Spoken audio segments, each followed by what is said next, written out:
आप सब लोगों को मेरा नमस्कार। आज का दिन भारत के इतिहास में एक तरह से भारतीय जनतंत्र के लिए काला दिन साबित हुआ। आज संसद के अंदर दिल्ली के लोगों को गुलाम बनाने वाला बिल पास कर दिया गया।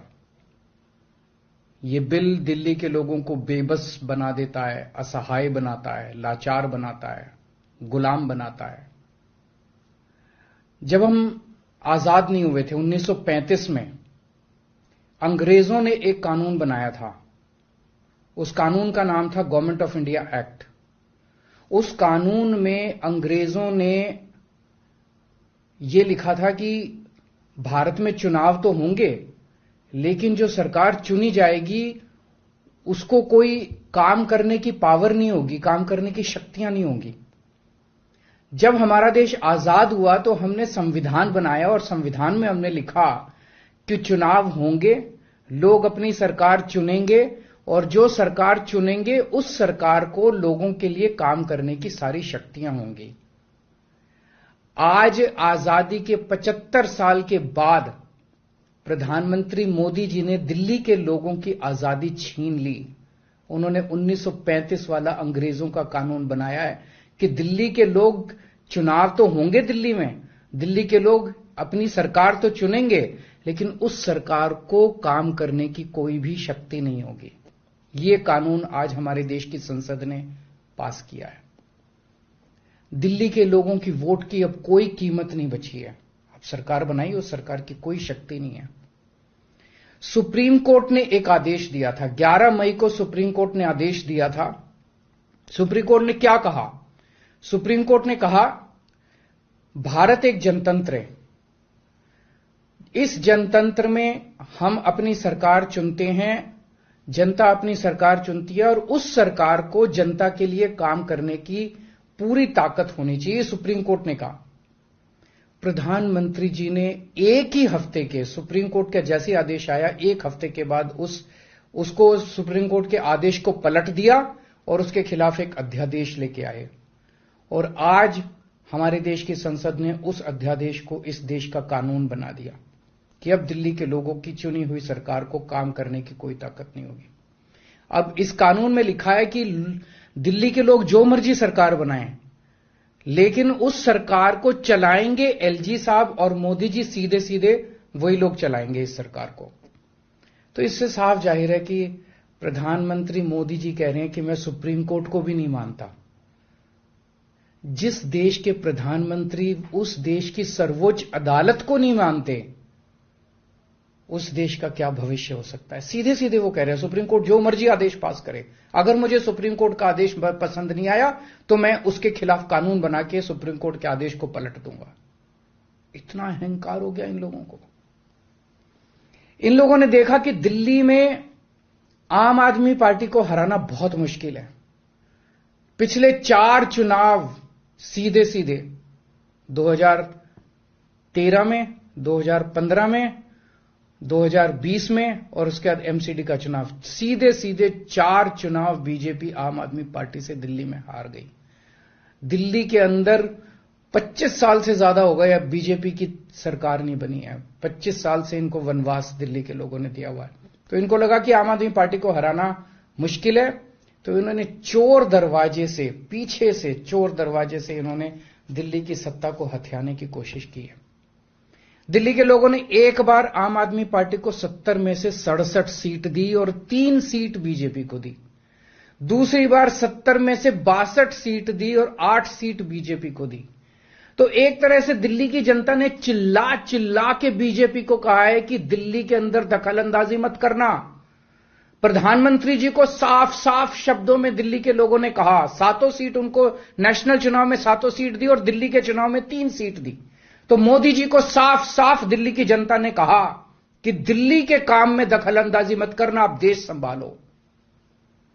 लेकिन मोदी जी कहते हैं मैं जनता की बात नहीं मानता।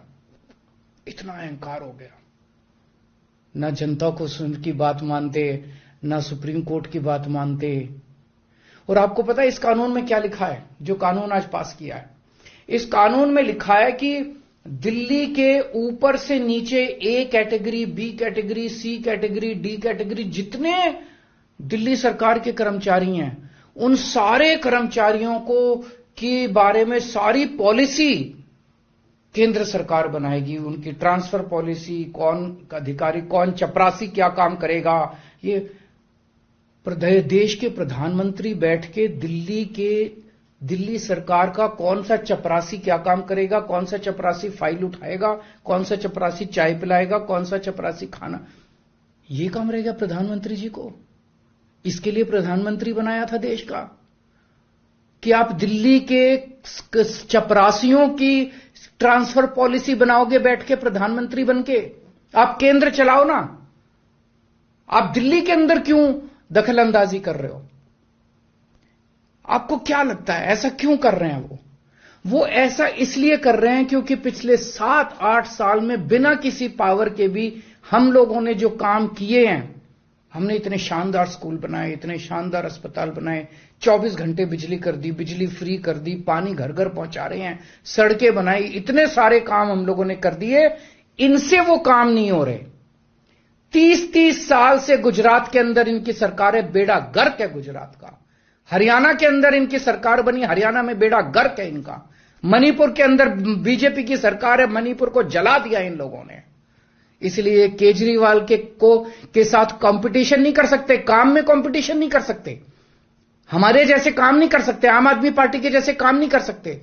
इसलिए केजरीवाल को काम करने से रोको, किसी भी तरह से केजरीवाल को काम करने से रोको, बस ये इनका मकसद है। मैं सुन रहा था अमित शाह जी को, वहां पे संसद में भाषण दे रहे थे, कहते हैं झगड़ते बहुत हैं ये लोग, झगड़ते बहुत हैं ये लोग। मैं स्कूल बनाता हूं, ये मेरे को स्कूल नहीं बना देते। फिर मैं जब इनसे कहता हूं मेरे को स्कूल बना देने दो, तो कहते झगड़ता बहुत है केजरीवाल। मैं मोहल्ला क्लिनिक बनाता हूं, मेरे मोहल्ला क्लिनिक तोड़वा दिए इन लोगों ने। फिर कहते हैं केजरीवाल झगड़ता बहुत है। मैं इनको कहता हूं मेरे को मोहल्ला क्लिनिक बनाने दो। मैं अस्पताल में दवाइयां फ्री करता हूं, कहते हैं दवाइयां फ्री क्यों करता है। मैं बिजली फ्री करता हूं, कहते हैं केजरीवाल फ्री भी दे रहा है, फ्री की रेवड़ियां दे रहा है, कहते हैं झगड़ते बहुत हैं। मैं जो भी करता हूं, चाहे झगड़ता हूं चाहे जो भी करता हूं, दिल्ली के लोगों को पसंद हूं। इसीलिए 3 बार 4-4 बार दिल्ली के लोगों ने मेरे को, जो भी कर रहा हूं ठीक ही कर रहा हूंगा, तभी 4-4 बार लोगों ने हमें वोट दिया। और होम मिनिस्टर अमित शाह जी क्या कहते हैं, मैंने सुना उनको संसद में, हमारे पास पावर है, संविधान ने हमें पावर दी है कानून पास करने की, हमारे पास पावर है, हमें सुप्रीम कोर्ट ने पावर दी है ये कानून पास करने की। अरे आपको पावर दी है जनता की सेवा करने की, जनता के ऊपर अत्याचार करने के लिए पावर नहीं दी आपको। इतना घमंड मत कीजिए अमित शाह जी। आपको पावर दी गई है ताकि आप विकास करें देश का, आपको पावर दी गई है ताकि आप देश के लोगों को शक्तिशाली बनाएं। आपको पावर इसलिए नहीं दी गई है कि आप देश के लोगों को लाचार बना दें और उनके वोट का अधिकार छीन लें। ये जो आप पावर पावर पावर पावर कर रहे हो, ये पावर आपको जनता की सेवा करने के लिए दी गई है। मैंने देखा है अमित शाह जी पिछले चुनाव में आप घर घर जाके दिल्ली के अंदर पर्चे बांट रहे थे, एक एक घर में जाके आप पर्चे बांट रहे थे। दिल्ली के लोगों ने आपको नकार दिया।